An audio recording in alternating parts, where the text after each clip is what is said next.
Welcome to We Built This Brand. I'm Chris Hill, your host, and today on the podcast, I'm talking to Ozzy Garner. He is the founder and CEO at Advirtis, and I just had such a good conversation with this guy. We really hit it off, and I really enjoyed talking to him about being a parent, being an entrepreneur, and what it means to start a business from scratch in the middle of a pandemic, because that's always a good idea. As we've talked about to other people, apparently the pandemic was just entrepreneur central. If you'll remember our Zach Roskop conversation or some of the other folks that we've talked to, I don't know what it is, but it's been fun. And this conversation with Ozzy was fantastic. At Advirtis, they are a white label marketing agency, and they do a great job of being able to help small agencies be bigger than they are and to achieve goals and to support their marketing teams with additional marketing resources, paid advertising, and things like that. So I definitely think you'll get a lot out of listening to Ozzy talk. I really enjoyed this conversation, and I think we should just dive in. Here's my conversation with Ozzy Garner, founder and CEO at Advirtis. Ozzy, welcome to We Built This Brand. Hey, thanks for having me, Chris. I'm excited to be here. Yeah, man, it's great to have you today. We connected kind of randomly through LinkedIn. Yeah, a little bit. That tends to be the place I typically connect with people. For whatever reason, I live there, I guess. Yeah, and normally when we get those kind of connections, I'm like, is this a real human? Is this a real person? But thankfully you were. And it's been a real pleasure to get to know you and your business. And so I'm excited to talk to you today. So Ozzy, we're here today to talk about Advirtis and how you got to where you are today. And I'm really excited to have this conversation. So yeah, let's just dive in. Tell me about where this company got its origin. Yeah, that's, the ultimate question. When Advirtis was born, it was kind of near the end of 2020. I was a corporate executive for a life safety company, but was also an investor, whether it be an equity partner or an angel investor in other startups. And, I'm also a father of 3 kids and a husband and all these different variations of your, work-life balance, if you would. And so I was like, I would really like to start my own company and really try to determine how to can help as many business owners as possible. And so, at the end of, 2020, if you would, we were stepping into a unique, everybody knows about what that time was like. For everybody has their own stories there, but essentially we were building the company to serve an audience that we're like, how can we serve as many people as possible? And so we found that marketing agencies was a great place to be, but it's a saturated market. And it's like, and so we had some agency owner friends at the time working through these other startups, and there was a common problem across the board. And essentially we found that white label was going to be a really good solution to that problem. And essentially we decided to build a company to serve marketing agencies. And at that time is the beginning of, the end of 2020, the beginning of 2021, everybody knows Great Resignation, right? Like that's like the hype of the industry. And in the marketing specifically, it hit really hard because a lot of people could work remotely, and they decided, well, I'm going to go work for myself on Fiverr and Upwork, right? So we just decided from there that we were going to start a company and help these agency owners find quality talent and deliver on this work, essentially. That's awesome. I mean, I know coming from working and building a business through the pandemic myself that finding people to help fill in those gaps as an organization can be a challenge. And I've definitely seen some folks be impacted by that Great Resignation on both sides, people choosing to leave, but also, businesses where, people choose to, leave the company, and now the business owner's having the problem, not the person, leaving. So exactly. Yeah. It's interesting too. It's like, when you're leaving, doing all these things, for me in my entrepreneurial journey, it was trying to find intentional focus in what I was doing. I realized like, hey, I'm a father, I'm a husband. I need to have a work-life balance. And at that moment in time, I was really just trying to figure out, what am I doing? Like, I was doing too much. I was running in red all the time and having no intention behind it. Basically, it was just kind of throwing things at the wall to figure out what was going to stick. And finally realized with purpose, I'm a Christian. So in purpose, I the way that I like to do things is I serve first. And so for me, when this idea came up to help other marketing agencies, it wasn't just helping, one business, it was helping 2 businesses with one service essentially. And for us, it was like, okay, we'll do the work for the marketing agency, make them the hero, and, do all this hard work of the heavy lifting part of it for the fulfillment. And there you go. That takes time to build. And you mentioned wanting a work-life balance. I say this kind of tongue in cheek, but becoming an entrepreneur is not normally what we associate with work-life balance. So how did that translate when you got started? No, that's a great question. Work-life balance is kind of what you make of it. And I always treat entrepreneurship as it's a lifestyle. It becomes part of your life. And so, you're not the only one doing the work. Your wife and your kids are also doing the work in some sense, right? The question to me in the way that I like to answer that essentially is that, with intention. So everything that I would do, that's the best part about being an entrepreneur. You get to go for walks with your family, but also in the process, you get to solve problems in those moments that maybe you wouldn't come to you naturally while you're sitting at a desk, right?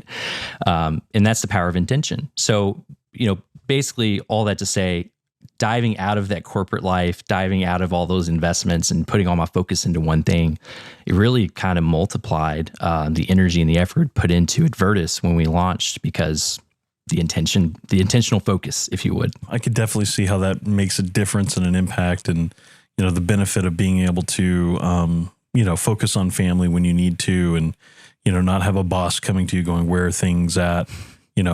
I can relate to that so much. I mean, just yesterday I was thinking, Ozzy, we might have to reschedule again because my kids were home from daycare for 2 days in a row.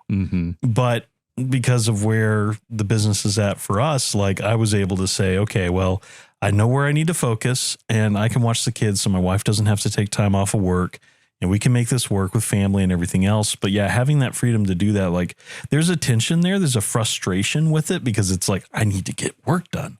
Right. But there's also, a great joy in that, my kids will never be this young again. I'll never get the chance to go and play with them and spend this kind of quality time with them. And if I was still in a corporate job, I absolutely would not be here right now. I'd be trying to figure out, like, can I take them to my office? Will my boss let me? And, how am I going to deal with all this? And how many vacation days do I have left? And yeah, I totally empathize with that. Funny because a lot of people always see the hype of the entrepreneur where they've got, the nice cars and they're driving around, but they don't see the car seats in the back with, the candy in the floorboard or whatever it is. And to add to what you're saying, it's really nice to have the flexibility in our time to be able to take our kids to daycare or to school and go to soccer practice and all these cool things that, that's the freedom we get to be a part of. And, not every entrepreneur gets that. And I understand that. And one of the reasons why we built the company.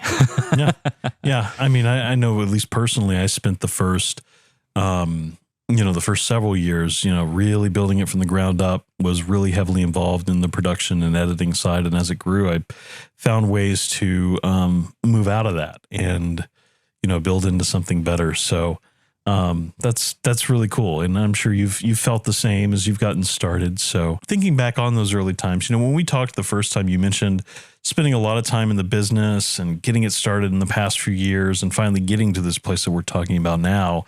What were you doing to grow your business early on? Like, did you have investment funds that you could use to kind of float until the business built enough? Or were you bootstrapped? Like, how did you start? I love that question. Bootstrapped all the way.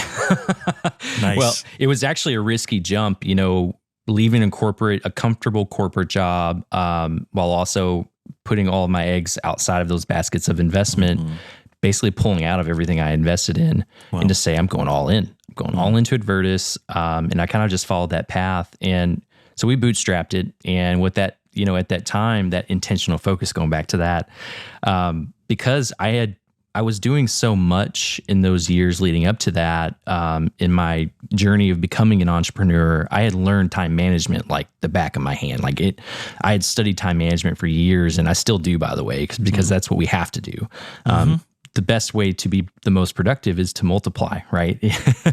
Everybody has the same amount of time. And so you'll see that actually in the brand itself. And that's one of my favorite things about Advirtis and our company is that you see that culture, it kind of formatted around all of our personalities, especially the founders. But essentially, to get back to the point, it's like I was heavily involved in one-to-one sales in the very beginning of the launch of the company.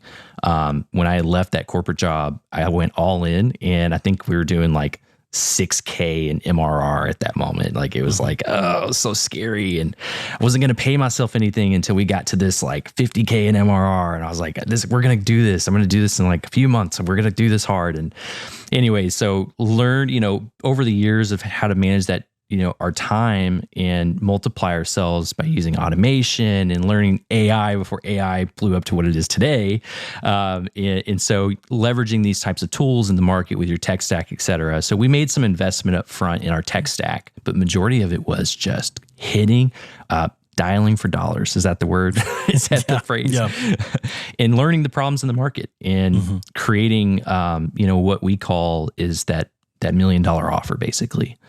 And, the way that we partner with our agencies to break into white label, it was really difficult because we were compared to a lot of overseas white label agencies. And, we're just not that. Like what we were offering, we didn't even realize at the moment, but it was a premium service. It was like a done for you model. And, it was really highlighting this fact that agency owners needed help, not just from a fulfillment, but from a business development, from, retention, all of these variations. And so anyways, we decided we were just like, we'll become a done for you model, a premium white label agency. And anyways, all that came about from the one-to-one sales and being heavily involved in creating process around what the needs were in the market.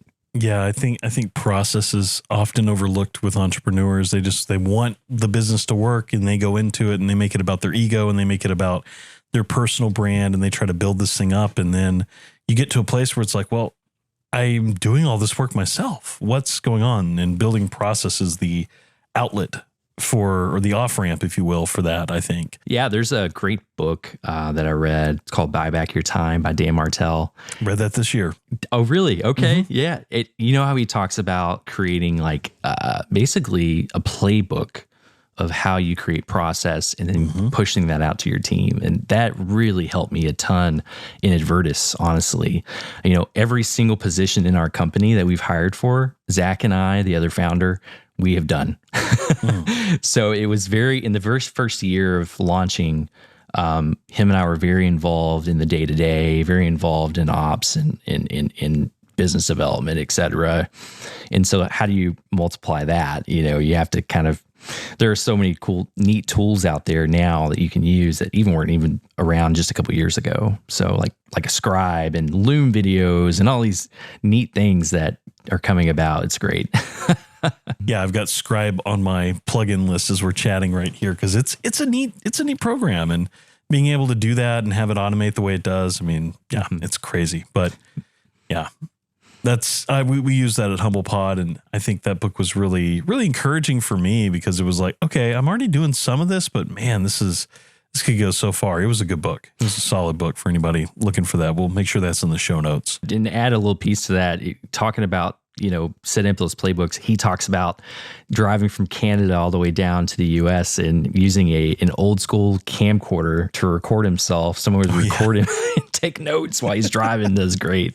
It's like there's so many better tools now you can use. But, I agree. It helped me a lot in my journey of a lot of entrepreneurs tend to do this, and I see this especially in the marketing industry, but a lot of them say, well, I can do that. I can do that. I can do that. And you're like, well, you're one person. So, And when you're doing everything, you just get ground to dust. I mean, it's hard. It is hard having to do everything. I mean, it's nice to know that you can do anything in the business, but you shouldn't do everything in the business. That's just, if you're growing a business, that's not how it should work. Well, you're an entrepreneur. You're right. Building a business to give opportunity. Exactly. That's a very rewarding part of it too. To that point, like, what were some early successes that you had with this business as you're building a brand, you're building an image, you're dialing for dollars? Like, what was the first one that made you go, man, we have an opportunity here. This is not just a dream. This is a real business. A couple of things I think really were huge pivoting points in our company. One was finding really good talent. That's a really hard thing to do in startups, is finding talent that believe in your mission, that believe in your brand and what you're trying to achieve. And in our industry, in what we do, it was kind of an untapped in market at that moment because of the style of how we were approaching it. And so finding a team of people to join us in scaling the company, that was a huge success point for us. And hiring is probably the most difficult thing when it comes to your business, and finding good quality talent, it can cost you hundreds of thousands of dollars. It's a huge investment. But when you find the right people, it's amazing, and it can really set in pace for your culture and for the brand itself. That would be one thing. And then the second, I think just solidifying the what we built. When we actually met with a really large marketing agency nationally, and I can't say their name because we're white labeled for them, but but essentially, it was interesting to see that they had a need for what we were offering, and to hear their pain points was exactly what we built the company around. And it was just to hear that from a company who's doing, $200 million annually, and they need our help. It was just like, wow, we do have something here. And to be able to join forces with them and integrate our team into theirs and help them through selling these, services through paid ads, et cetera. And then being on these calls with these people who have sold millions of dollars worth of stuff, and just to be there and support them while also managing that work was just like so rewarding for that team that we had created. It was just like that moment in the company where we're like, this is it. This is what we built this company for. That validation you get from having that first win of like, oh, wow, this is something. This is real. And yeah, it's just always a good feeling to me. I don't know. Every time I have something like that come up, it feels the same for us. But that's awesome, man. That's really cool. We had a really interesting one happen recently. We partnered with this agency out of the Netherlands, and he decided like last minute to bring this account on. What ended up becoming it was his best friend's business just starting out.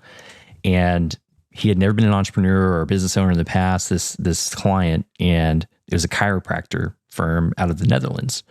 And he wanted to do Google Ads, and he put a lot of trust in, in a startup, investing in marketing is a big deal because it's a big gamble, right? Like, it's a lot of money maybe you don't have up front. And so they decided to go all in, invest in some Google advertising. Within 2 months, they decided to quit their full-time jobs, and our team was a part of that success to be able to make them feel comfortable enough to go all into their business. And that's a huge move. So to be a part of that growth and to see people's dreams coming true through the work we're doing is just everything. That's so rewarding. And I think that underlies another important point, which is you're serving people, you're helping other people get what they achieve their dreams, and it's a more intrinsic value than just making money. Exactly. And I think if you don't have that focus, like that can be a real hindrance to you as a business, because you become very self-focused on what the business can do versus, oh, I'm here and I'm helping these people quit their jobs and get financial freedom. And yeah, that's just a really cool thing to be able to say. So thank you. Yeah. And to be honest, like that's the reason why we built the company, is for those reasons. With marketing agencies specifically, agency owners, you have different types, right? But majority of them, the hiring is kind of, it's a saturated market. There's a ton of hiring opportunity out there, but a lot of it is so saturated. You don't know what's good talent versus what's not. It takes a lot of time. And then you're investing in that, right? So you're paying a salary of $60,000 to $80,000. That's an $80,000 investment into your business, and you're taking a risk. Whereas you can partner with a company like ours, we mitigate all that risk, right? We have that on our team, and you don't pay us until you have a paying client. Like it's just, you alleviate overhead, you alleviate the risk mitigation factor there. And then you have quality talent that's doing the work on your behalf under your brand. Like that's what more can you ask for, right? And absolutely, that buy back your time principle. You're the owner. You don't have to be in the day to day. Like you rely on us. And so to me, that was the whole principle of being able to find that these agency owners can finally breathe a little bit. And they can buy back their time. Now they can spend more time with their family, and they can scale their business up a little bit more and feel that the feeling of success without feeling like they have to be everywhere in the business, right? Just in full disclosure to the listeners, like we're starting to work together some, and some of that value that you all bring to what we do is just that. It's the fact that we're specialized in a very specific area, but we get random requests for marketing, and marketing's within our area of expertise, but like paid advertising and the things that you all cover, like we don't have experts in that. For me to go out and hire an expert in that, it's 60 to 80,000 at least, for those experts. And then you got to have a client that's willing to invest a budget in that. So being able to rely on you all for that and to know that I have this safety net here for us is really huge. So I totally get what you're saying. And it's neat how in the industry itself, like, when we partner with an agency, you're basically adding 5 more people to your team, and that could cost north of $200,000 a year, in overhead. And, and so the value there is, it's amazing to see these agencies scale as quickly as they do when we do partner with them because of these value points. And we really got launched at the beginning of 2021. And last month, our team achieved over $40 million in revenue for all of our partners and clients combined. That's awesome. And their clients. And it's like, you can't get skill set like that at the price of free. So it's like, what more can you ask for, Shifting topics a little bit into the branding of the business. Advirtis, where does that name come from? Oh, Advirtis. Sorry, I said it wrong again. That's okay. That's all right. So Advirtis came from basically this, we wanted to, in the very beginning, we were debating on just doing advertising on Google, just Google ads, pay-per-click. Zach and I were kind of going back and forth, and I was like, you know what, let's see what's out there available first before we try to make decisions. And Advirtis really stood out because it's a made-up word. The brand itself, because it's a made-up word, people want to know what it is, so they're going to search for it, right? So it's a really easy way to get the organic traffic, and it just kind of pops at you. So we were like, well, look, marketing, right? Marketing. So we decided to go with it, and I'm glad we did. I really am. I like it. We actually debated spell it with the E, the Adver, but we decided to go with the I because it's different. It's definitely different and definitely stands out. And when you're positioning a business, you want something that stands out in the customer's mind. You've positioned yourself as a white label agency, and I feel like we've talked about this a lot, but just kind of want to reiterate again, like, why did you do white label as opposed to being Advirtis, just going out and selling marketing services to other organizations? So white label to us, it meant that we got to serve more than one business with the same service. So when we partner with the agency, we're helping them scale their business. But when we partner with the agency's client, we're helping them scale the client's business as well. And for us, it's all about servant leadership. So we're making that brand look really good. So for us, we're helping our partners rise. And that's everything for us. That's literally why we did it. And everything else just kind of molded as it was formed. That's great. I like a rising tide raises all ships model. I think that win-win mentality is very good for business. So what makes Advirtis stand apart from other white label agencies? Kind of go back to the model of it's a done for you model. So essentially what we did was when we found this problem, a lot of problems were laid out. Most agencies have outsourced of some capacity over their years in their venture. And, for us, there was a lot of problems when we first started a white label agency. One was communication barriers or culture barriers or timeline expectations and things. And the quality of service was always affected by one of those three. And so we decided, like, what if we come in and help the agency set those expectations with the client? We help set the expectations. So now we're talking about building market strategies with our market data for the client. We don't charge anything for that with our agency partners. It's part of our partnership. We want to help them sell. Well, come to find out, marketing agencies, just being candid, they're not really great at client acquisition. They're just not. Like, it's just part of it. And the reason why marketing industry itself, the marketing agencies, they typically get a lot of business word of mouth or referral business, which is great. I mean, that's wonderful. But when we launched business, we were cold. We did everything cold. It was more one-to-one sales, getting out there, talking with agencies, learning about the industry, learning about their problems, et cetera. So we kind of mastered, and obviously Zach and I both, from our other startups we were part of, we got into cold and so forth. But anyways, we come in, we help sell for the clients. We bring them new business, help them bring new business in. That's part of the partnership. And then we maintain that business through paid ads, SEO, web development.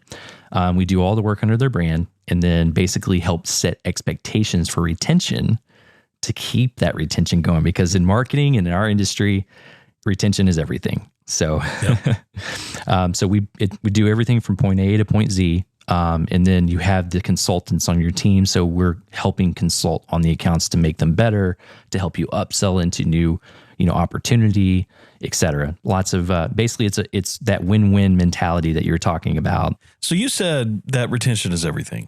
And I have seen throughout my career, that's something that marketing agencies, like being on both sides of the coin. I've worked for organizations that deal with marketing agency relationships and managing the operations of that. And then I've also been in smaller agencies that have been, working with clients. And it's easy to forget, like, why am I paying this much money for you? So the fact that you all are doing that, I think, is a big value to the customer, because it allows them to say, this is why we matter. This is why we're important. We drove this much business for you. Don't forget that. We're not just an expense here. Well, and to add to that, in the retention side, there's no better person to talk on what's happening in the reports and in the account than the people who actually are doing it, right? Right. And so that support is really important for the relationship, not just with us and our partner, but also the partner, us, and the client. Because most of the time in most marketing agencies understand this, the client, they hired you to do it for a reason. They don't really know what they're doing in marketing. That's why they hired you. So for you to break that down in their terms, it's really important. So we try to be very mindful of that and not get into big of the technical weeds of what we're doing, but also try to educate. And so I always tell our teams and our partners, like, we're not in this to sell. We're not in this to retain. We're in this to educate. That's it. So as you look at the market today, as you look at the industry, like, what is top of mind for you right now? What developing things are you all looking at Advirtis and everything else? Like, what are you guys looking at there as far as the industry goes? Everybody talks about the scary acronyms of AI, right, in the marketing industry. And I'm an optimist. I actually think it's going to do really great things. And there's no better time than now, honestly, in the industry.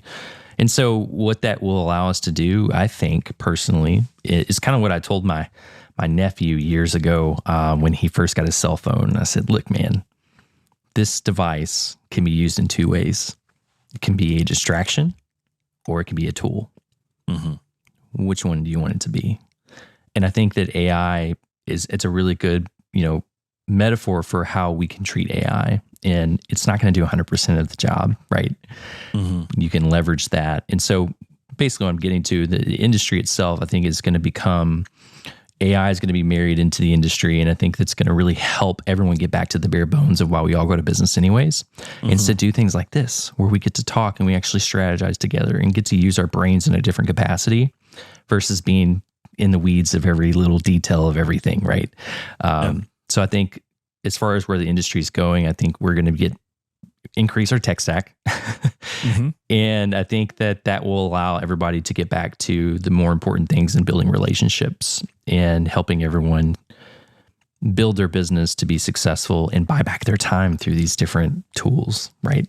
Definitely. And I could see how that, especially for what you all do, becomes a very useful thing to leverage. I mean, even within paid ads, it's very helpful to be able to say, okay, I'm going to use ChatGPT to create, different variations on these titles and these keywords and things. I already understand how that is helpful. And I can imagine for you all, it saves time and builds a lot of extra productivity into your day, I guess. Definitely. It allows you to try to get a foundation of ideas and then kind of capitalize on the best idea. And that's what I always kind of look at it as a tool. It's like, it's a starting point. And then now I have this opportunity to scale into what I think is the best idea and then test those few ideas out, right? So as you look at the future of your business, not just AI and the future of the market, like, what do you see on the horizon? To be honest, we love working with marketing agencies. I want to continue to help these agencies scale. So on the horizon, we're looking at partnering with more agencies and scaling our team internally to fit the process that we've created now. I guess we're at the point where we're looking to expand more. So we're looking to partner with more agencies to help them in their scaling and help more clients in general. That's it. And at the end of the day, like if I help a business, a person in their business scale to buy back their time, to spend more time with their family, to bring them closer to their creator, then I've done my job. That's really cool. And definitely a laudable goal for you. So definitely commend that. And we will we'll chat here in a minute about where people can connect with you. But before we close, would love to just ask you, what brand are you really like admiring right now? Yeah. No, I love this question, Chris. This is a good question you ask. Oh, thank you. I've thought about this a lot, and I'm kind of a little biased on this brand specifically because, we've actually helped build this brand. We don't do a lot of branding work, but this one was more of a passion project. And the founder, the company's name is Coconotes, and the founders, it's based in Maui. The founder's a Christian. She really puts a lot of energy into this company and, what it means to her and what she's trying to accomplish of giving Maui back, to help them rebuild Maui and all these different variations. Like the brand itself is so fun. Like when we built this brand, it was neat because there's animation involved. We use the topography map of Maui and the color schemes and like all this variation stuff. But the whole point of working with companies and brands, like Gretchen really stands out to me because she means what she says and she's executing on that within her brand. And it's still a startup. It's not many people has heard of it, but what is it exactly? Oh, yeah. So I should have said that, right? So Coconotes, basically it's little granola bites. So I grew up backpacking in the mountains of the Appalachian Mountains, Smoky Mountains out there near Same you. Here. My dad would always toss me like one of the generic, major brand bars. I'm not going to say their name. And I would just be like, is this dog food? Like, this is terrible. And hers actually really great product. It's a really great quality. It's made out of the honey there locally. And it actually tastes phenomenal. Like the brand itself is cool, but the product itself is even better. I'm just going to say it. Nice. One of the reasons why I love business is in working with different types of brands. We work with a lot of different types of brands. Is because you see the personality in the brand itself of the founders, of the people running the business, the culture. And so her company specifically has always stood out to me because her culture, she puts a lot of energy into the brand itself and what she's trying to achieve with that. And she's a Christian-owned business, and she really stands behind that. And it just reminds me of why I do this, working with people like that. Sounds like I guess we could go online and buy from her on her website or something. We'll make sure that's in the show notes too. But that's really neat. I'm glad you didn't say like Tesla or something like that. Not that that would be a bad answer, but like it's very specific. I love how specific that is, and elevating your own clients, I think is really cool. So that's awesome, man. Yeah, and I mean, I have big brands I admire and I follow too. But I like what Alex Hormozy's doing right now, and I think with his brands and with acquisition.com, I like that stuff too. But yeah, either way, I still think that hyping up a smaller business to me is more important because again, it kind of gets back to the roots of why we all do this anyways. Mm-hmm. And those larger companies are great, don't get me wrong, but I still love a smaller brand. It's just something that's like stands out. Yeah. There's that personal touch to it that makes it more intimate, more valuable. I hear that. So awesome. Well, Ozzy, thank you so much. Where can people find you? Where can people find Advirtis? Tell us. How can they connect? So you can reach out to me on LinkedIn. You can find us on our business page on LinkedIn as well. And obviously our website. Check out our website. There's tons of videos of me and Zach. So just a pre-warning there. Ozzy, thank you so much for coming on. Yeah, thanks, Chris. Thanks for having me. It's been a good conversation, and I like what you're doing here. So thanks for having me. Appreciate it. Take care.